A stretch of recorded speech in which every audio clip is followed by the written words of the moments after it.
Let's bring in Mark Sanchez, Fox NFL analyst, former NFL quarterback, and, of course, former USC quarterback. And he sits down. He's got his USC golf shirt on. He's got his brackets there that he's showing us. And Mark's doing well in the bracket challenge right now. But you lost Iowa and Kentucky.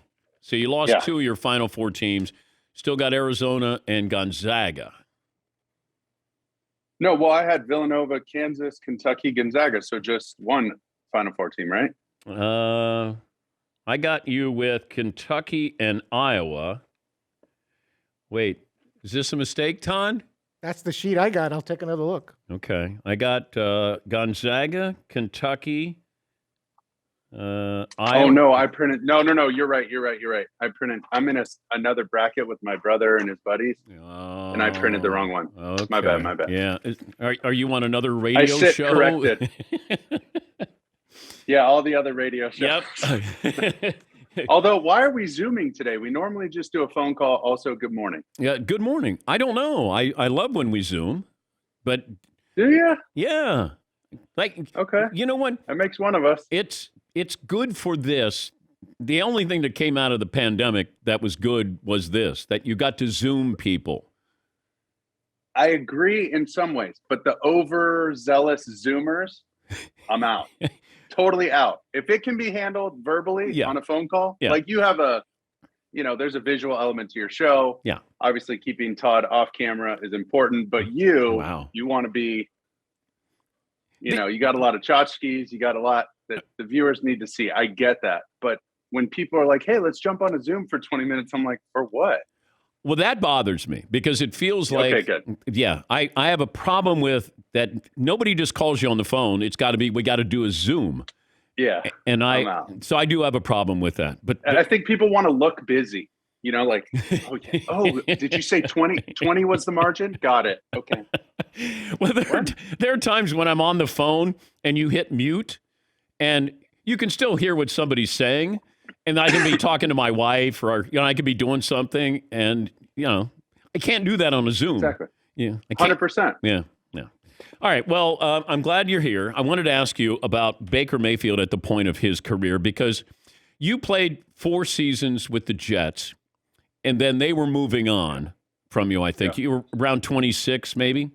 And you were a star there in New York. But I was wondering, can you put us in the position that Baker's in right now, that after 4 years, you're 26, and the Browns are moving on from you? So what would be your advice to him? It's just a reminder that this is the ultimate meritocracy, right? What have you done for me lately?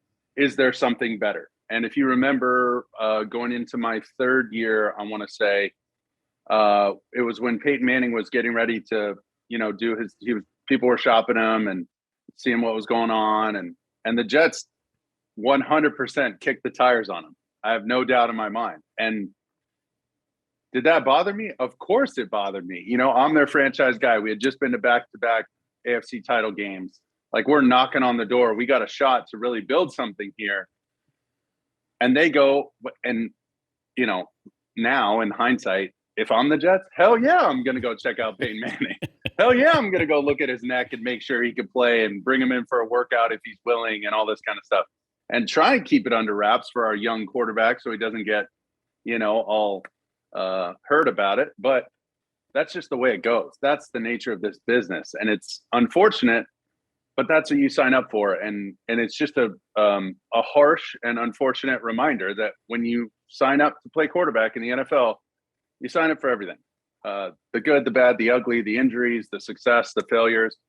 For Baker, as soon as he knew that was going to happen, as soon as he knew that Deshaun Watson was a possibility or whatever, to request a trade, you can't fault the guy. I know he's been getting a ton of criticism, but he's a lightning rod type person anyway, right? You either love him or hate him. There's not many people that are lukewarm on Baker. You just got to kind of be either way. So, what's one more headline saying Baker wants to be out? Like, if I'm Baker, who cares? Like, it makes no difference. So, do you think he's a starting quarterback next year? Somebody will give him a chance to compete. And that's a crappy answer. And I'm sorry, because I do, I'm too nice with this stuff, but he's tough. He's gritty. But where can he compete for a job? Do you think Seattle wants him? Now, I don't know. I don't know, because Pete's going to want somebody who can move a little bit. And that's something I think Coach Carroll has realized in his time. You look at the USC-Texas game in the Rose Bowl. You look at anytime he's played a mobile quarterback like that, he understands as a defensive guy what stresses him the most. We could play the perfect defense. And if Russell Wilson's going to run around in the backfield for 6 seconds, you can't cover for that long. You just can't do it. And there's 53 1/3 yards of a field that you got to cover. And this guy's running around like a pinball back there, bouncing off the tackles and spinning and throwing off his back foot and, hitting Tyler Lockett or DK Metcalf 35 yards downfield or behind the line of scrimmage on the opposite side of the field. Now the whole defense has to run. You can't do that. So he knows what stresses him. And that's a big point on, for defensive head coaches. They want on offense what gives them fits on defense. You know what I mean? Yeah. That's just natural that you want something that's difficult to defend. So I don't know if Baker moves enough for Coach Carroll, and he turns the ball over too much for Coach Carroll. So Coach Carroll's going to want great defense, great special teams, and a quarterback that can, lock in. And when we need you to make the miraculous play, go for it, kid. It's 4th down, let it rip. But when it's time to, 2nd and 10, I need a completion to get us into a 3rd and manageable. I don't know if he would trust somebody like that in that situation. Now, there's something to be said for him to be groomed into what they want or molded into what they want. But Baker's a pretty unique guy, pretty unique personality. He's I don't know. He's a different cat, but he's a Heisman Trophy winner. You can't take that away from him. He's the first pick in the NFL draft. You can't take that away from him. He's won a bunch of games. He took the Browns to the playoffs. I mean, come on, man. He's done a couple things that, not just a couple, a lot of things that warrant some, cachet in this league. It's just, are you willing to take a chance on him? And now it's just so dang late for the guy. All these spots are getting filled. Matt Ryan just landed. The dominoes have all fallen, and he's kind of on the outside, unfortunately, looking in. So that's a tough spot, man. I don't envy that position, but he's in I don't know. Listen, when they did the whole Peyton Manning thing, back to my, crappy story for a second, they ended up giving me a huge contract. I renegotiated after 2 years or 3 years or whatever, and got a huge payday, almost as like a mea culpa. I'm sorry, And so, I can't complain about that. That's just kind of the way it worked out. For Baker, they ended up signing the guy. Now, if the Jets would have signed Peyton Manning, then I'm out of there. I would have went somewhere else. So, well, how much better are the Browns today? Well, where do they go at receiver? That's because they lose Jarvis. Well, I think they're trying to get Jarvis back, aren't they? And they have Amari Cooper. Okay. Yeah, Amari Cooper is a huge pickup for them. And that's going to be Deshaun's guy. To bring back Jarvis would be huge if he's willing to take, a little bit less. And you see that happening, right? And I've heard you talk about it. I've heard Coward talk about it. And it's really the new model is you get one of these young quarterbacks for cheap.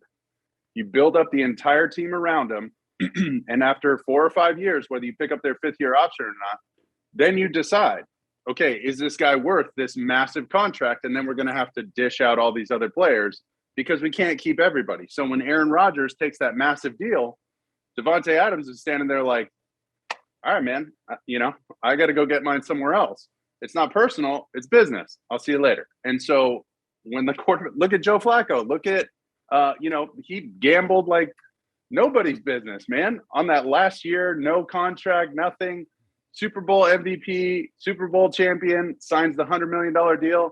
They had to break up that team, and they didn't have that kind of success ever again. So, and that's not on Joe. That's his big payday. He deserved it. There's an argument for that. There's also an argument for the Tom Brady approach where, yeah, could I make 35? Could I make 40? Am I comfortable with 25? Absolutely. Okay, let's go. Let's go pick up these other players that I'm going to need down the stretch, and not just starters. I need depth. I need $2 million to pay our backup wide receiver slot who's our ace on special teams. And he's going to go to a divisional opponent. We need 2.5 now, not just 2. Like, those kind of decisions factor into how long you can play this thing out and how far you can take your team. So it's difficult. But once you sign that massive deal, it's hard, man. And it's good for those guys. They deserve it. But at the same time, it's like, okay, what's more important? What are you trying to do? Reverse engineer it. Do you want to win games? Do you want to sign a big deal? And then, reverse engineer it from there. He's Mark Sanchez, Fox NFL analyst. The Broncos with Russell Wilson, if we're going to have the hierarchy in the AFC West, Chiefs still at the top? That's interesting. I thought, and it's funny how things worked out in the AFC, right?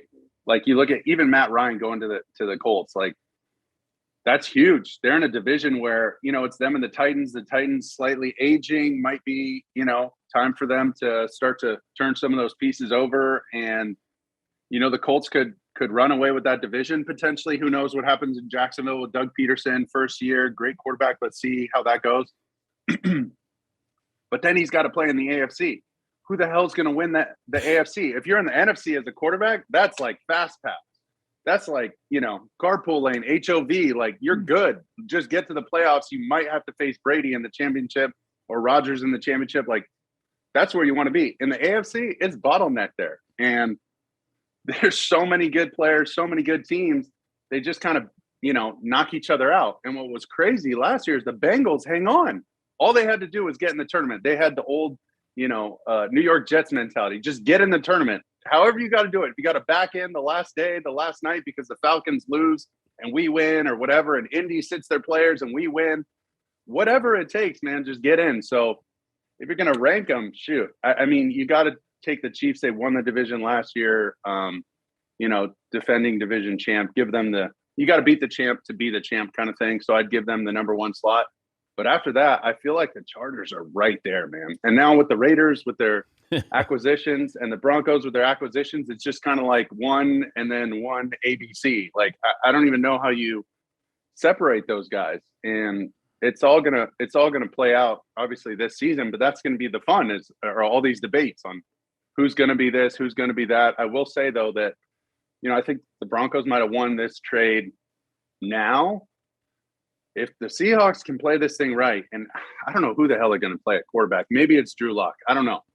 Maybe it's, Malik Willis. Maybe they go make a move in the draft or something and they draft and develop. But if they can hit on those 2 1s and 2 2s, which is hard. I mean, that's really hard. Even if they hit on 3 of those 4, I mean, they might have won this thing for the long haul because, Russ is coming off his worst year.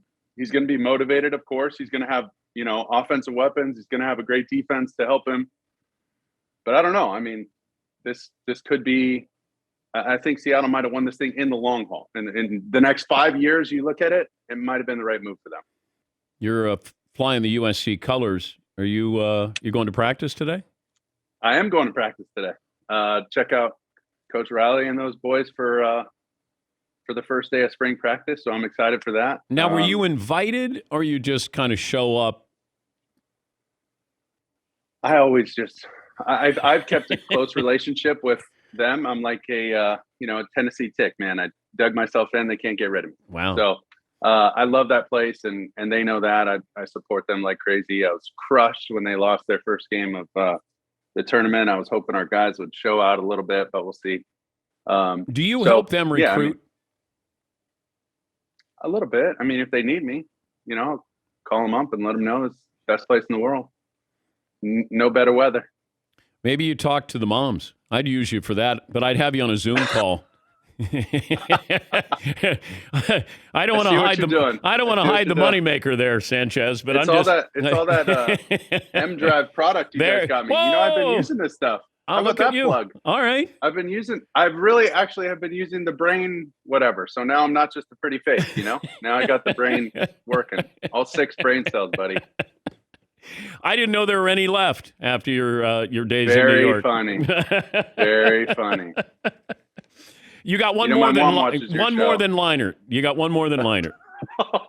Hey, we played in that flag football tournament. I did all right. 2 weeks ago. Did you see any of that?